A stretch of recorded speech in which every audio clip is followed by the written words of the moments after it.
Hariom. Knowledge plus के अंदर हम सभी विद्यार्थियों का स्वागत करते हैं। आज Hariom astrology class number 168 class है। इस क्लास में बड़े ही सहज भाव से हम ये बताने का प्रयास करें कि व्यक्ति अक्सर अपनी कुंडली को या अपने क्लाइंट की कुंडली को या अपने रिलेटिव की कुंडली को चेकआउट करके ये जानना चाहता है कि व्यक्ति पार्टनरशिप के संबंध में कैसा है।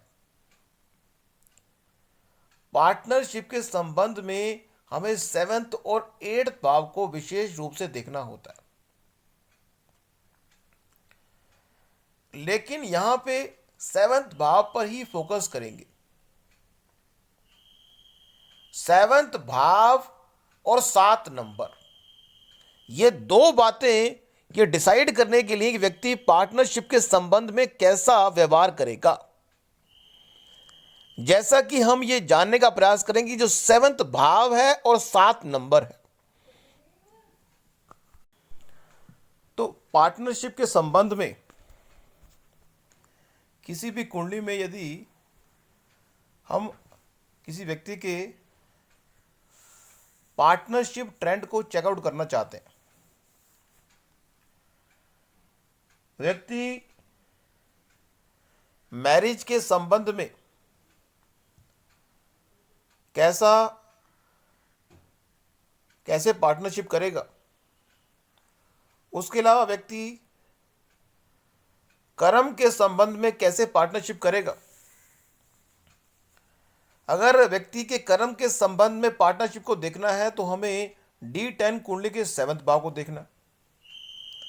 यदि व्यक्ति के एक्सटर्नल पार्टनरशिप के ट्रेंड को देखना है तो हमें D1 कुंडली देखना है। व्यक्ति के इंटरनल पार्टनरशिप के एस्पेक्ट को देखना है तो हमें D9 कुंडली को देखना है। अब इसमें देखना क्या है, यह बात चेकआउट करने वाली है। पार्टनरशिप का जो प्लैनेट है वो बाय डिफॉल्ट शुक्र को कहा गया, लेकिन हम बाय डिफॉल्ट शुक्र प्लैनेट को नहीं देखेंगे। अभी फिलहाल हम देखेंगे कि किसी व्यक्ति की कुंडली में जो 7वें भाव का मालिक है वो कहां गया। बस 7वें भाव और 7वें भाव का मालिक, ये दो बातें बताएंगे कि व्यक्ति पार्टनरशिप के संबंध में कैसा है।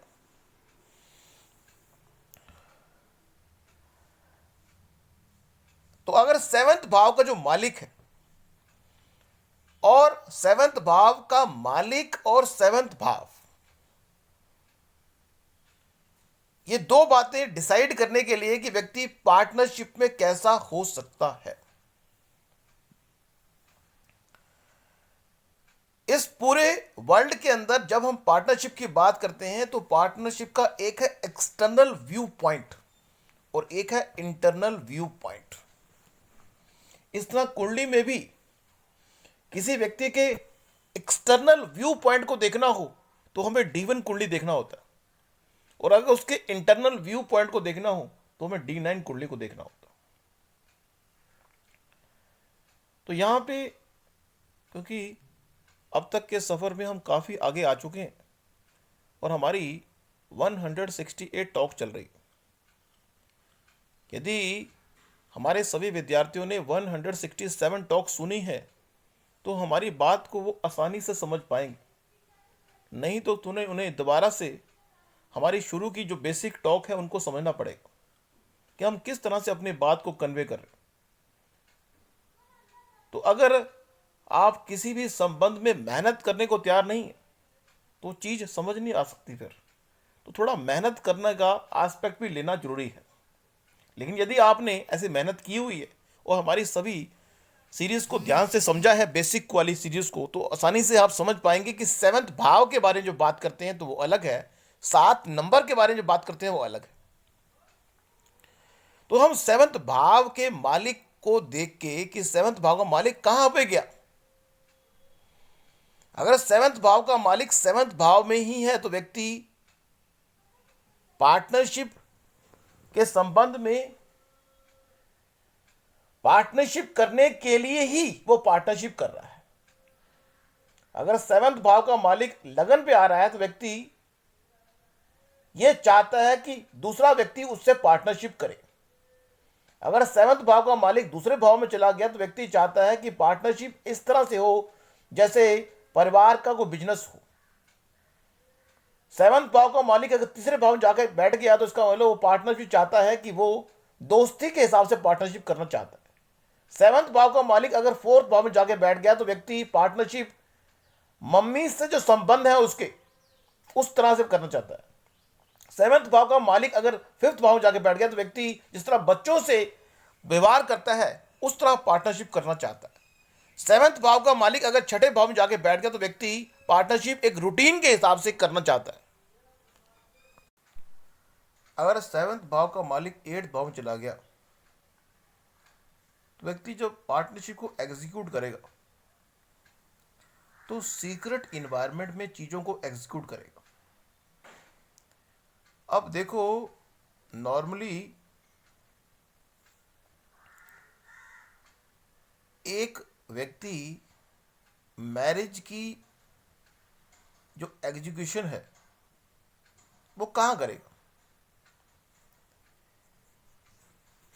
एक्चुअल में सेवंथ भाव एक प्रकार की मैरिज की एग्जीक्यूशन को या पार्टनरशिप की एग्जीक्यूशन को बताता है।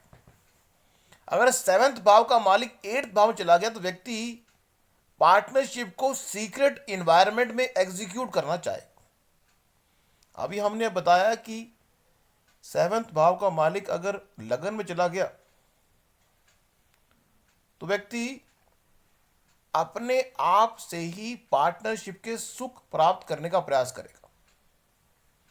यदि सेवंथ भाव का मालिक दूसरे भाव में चला गया तो व्यक्ति जब चीजों को पार्टनरशिप को एग्जीक्यूट करेगा तो फैमिली बैकग्राउंड में चीजों को एग्जीक्यूट करना चाहेगा। मींस फैमिली के एनवायरनमेंट में पार्टनरशिप को एग्जीक्यूट करेगा। यदि सेवंथ भाव का मालिक तीसरे भाव में चला गया तो व्यक्ति दोस्तों में ही पार्टनरशिप को एग्जीक्यूट करना चाहेगा।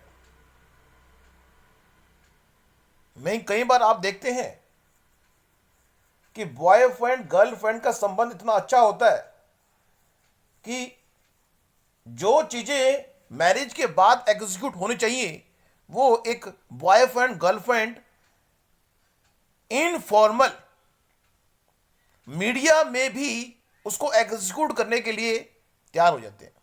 क्योंकि तीसरा भाव मीडिया का है कि आप अपनी पार्टनरशिप को मीडिया में शो करने का प्रयास कर रहे। अब वो पार्टनरशिप चाहे प्यार मोहब्बत की है कैसी भी है, आप अपनी पार्टनरशिप को मीडिया में शो ऑफ करेंगे।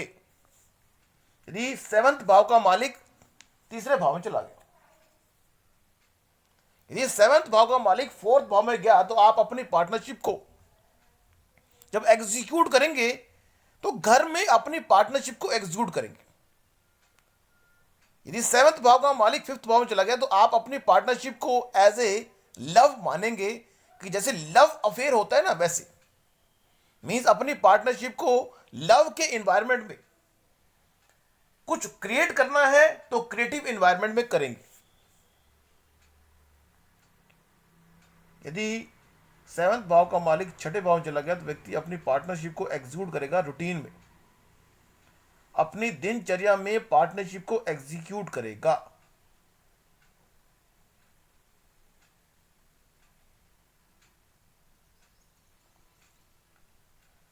अब सेवंथ भाव का मालिक सेवंथ भाव में ही हो तो व्यक्ति पार्टनरशिप को पार्टनरशिप के एनवायरनमेंट में ही एग्जीक्यूट करेगा। वो उसको कहीं और ले जाके नहीं, वहीं पे जहां पे होनी चाहिए पार्टनरशिप, जहां पे एग्जीक्यूट होनी चाहिए वहीं पे एग्जीक्यूट होगी। लेकिन अगर पार्टनरशिप सेवंथ भाव का मालिक एट्थ भाव में चला गया तो व्यक्ति अपनी पार्टनरशिप को एग्जीक्यूट करते हुए उन स्थानों को खोजेगा जो सीक्रेट है। चाहे सिंपल पार्टनरशिप क्यों ना हो, लेकिन जब उसको एग्जीक्यूट करने की बात होगी तो वो सीक्रेट स्थान पे उसको एग्जीक्यूट करने का प्रयास करेगा। इस तरह से सेवंथ भाव का मालिक यदि नाइन्थ भाव में चला गया तो व्यक्ति पार्टनरशिप को एग्जीक्यूट करने के लिए धार्मिक संस्थान को यूज करेगा। 7वें भाव का मालिक यदि 12वें भाव में या 10वें भाव में चला गया तो व्यक्ति पार्टनरशिप को यूज करेगा एज ए प्रोफेशनल। मीन्स वो अपने पार्टनर को बिजनेस एनवायरनमेंट में ले जाके एग्जीक्यूट करने का प्रयास करेगा। जैसे एक फिल्मी कलाकार है, उसकी 7वें भाव का मालिक 10वें भाव में चला गया, तो वह उसने अभी तक मैरिज नहीं कराई उस फिल्मी कलाकार ने। अब उस फिल्मी कलाकार ने मैरिज नहीं करी, लेकिन उसने अपनी शादी जो है वो कैरियर से करा ली, और उस कैरियर को ही वो एज ए पार्टनरशिप रूप में ले रहा है। तो 7वें भाव का मालिक यदि 11वें भाव में चला गया तो व्यक्ति ने, मैं ये बात विशेष रूप से समझने वाले कि अगर किसी व्यक्ति के 7वें भाव का मालिक 11वें भाव में जाता है तो मल्टीपल मैरिज की बात आती है। क्यों? क्योंकि 11वें भाव नेटवर्क सर्कल का है। तो व्यक्ति कहता है मुझे मैरिज नहीं करनी, मेरे पास तो बहुत सारा नेटवर्क सर्कल है, उससे मैंने मैरिज कर ली। 7वें भाव का मालिक अगर 12वें भाव में चला गया तो व्यक्ति पार्टनरशिप को एग्जीक्यूट जंगल में करना चाहेगा।